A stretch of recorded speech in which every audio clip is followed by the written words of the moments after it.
Hi, and welcome everyone to our next session for German 276, Contemporary German Culture. Our next topic that's gonna be the center of our attention for the next couple of days will be Berlin, or the subtitle, Germany's Capital. Now, when you were looking at the German CQ quiz, cultural quiz, you already found out that Berlin is the capital of Germany. But there are many other facts that make Berlin a very important city to learn about and to get to know.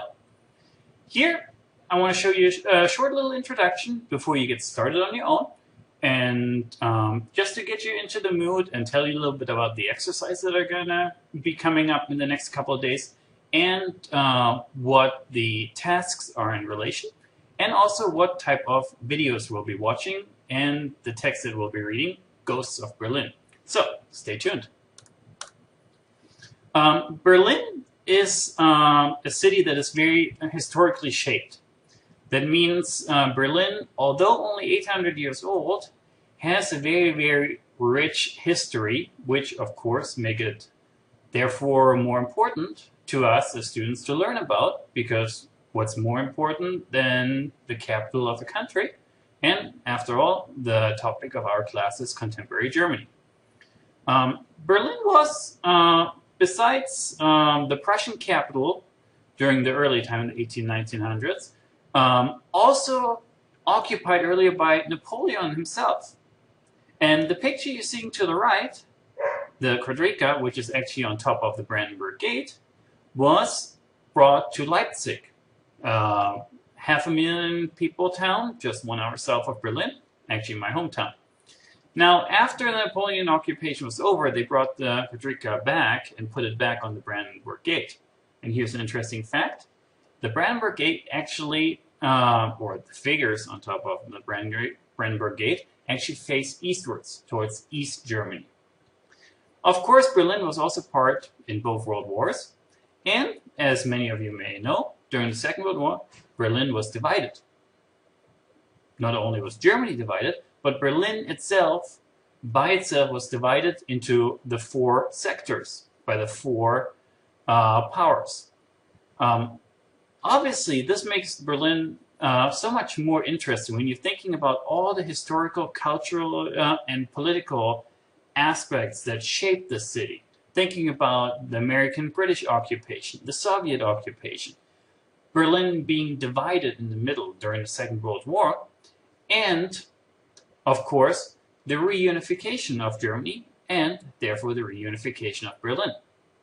Now, before we keep on going, what we're going to be doing is, we'll be looking at Berlin A, historically, and B, culturally.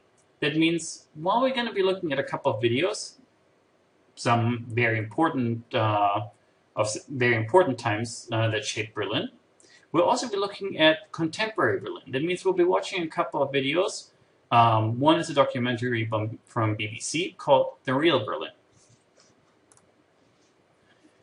During the Second World War, or after the Second World War, Berlin got divided.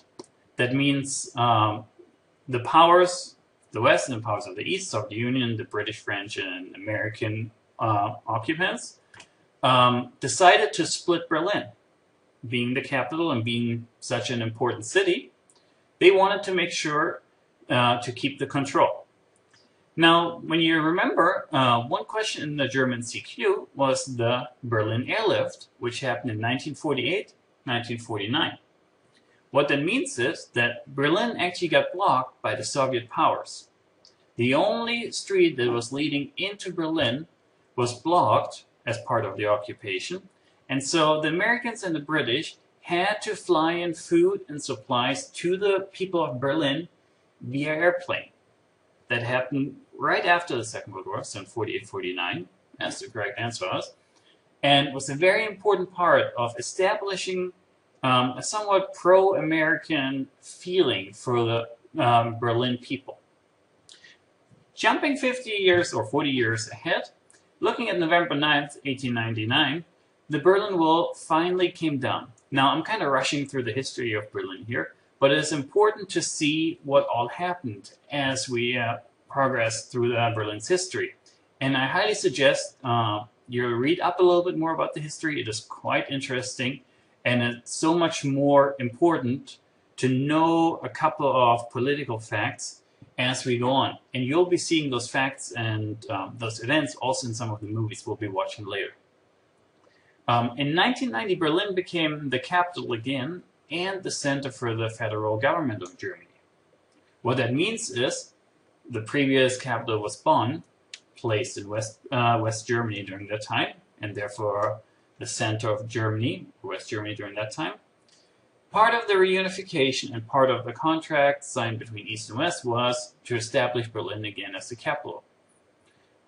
The interesting and quite astonishing fact of that was that Germany also decided to rebuild the center of the Congress, the Reichstag, which is the big glass building that you will see in some of the pictures.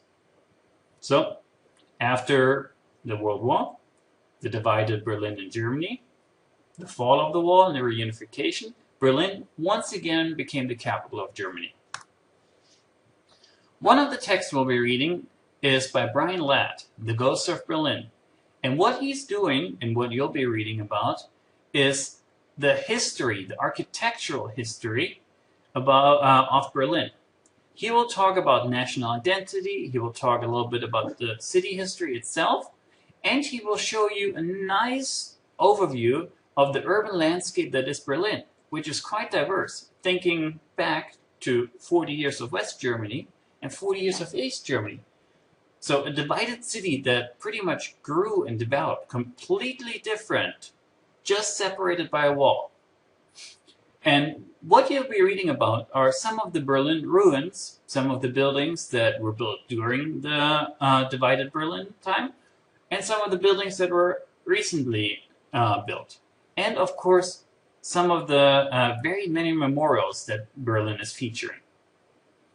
And Ladd also talks about the architectural successes and failures of Berlin, because not everything that was built after the wall came down and after everything got built back up was quite successful in terms of the political message or the historical message.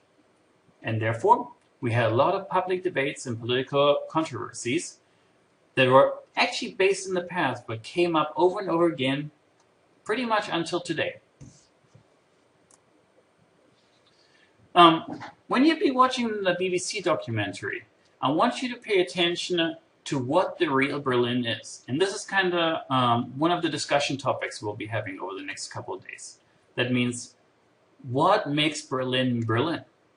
And here are a couple of questions that I want you to keep in the back of your head as you're watching A, the documentary, B, some of the more visual videos that I've provided, and C, what we'll also be watching is 3 speeches. More to that later. So keep in mind when you're watching those, and think about what defines a city, maybe also what defines the capital, and why Berlin is such a special case.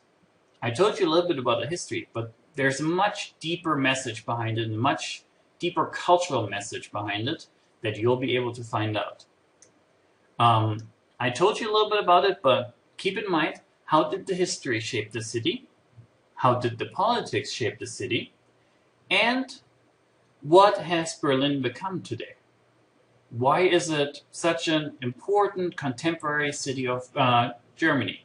We could talk about Munich, we could talk about Hamburg, but why is Berlin such a special case within the German landscape?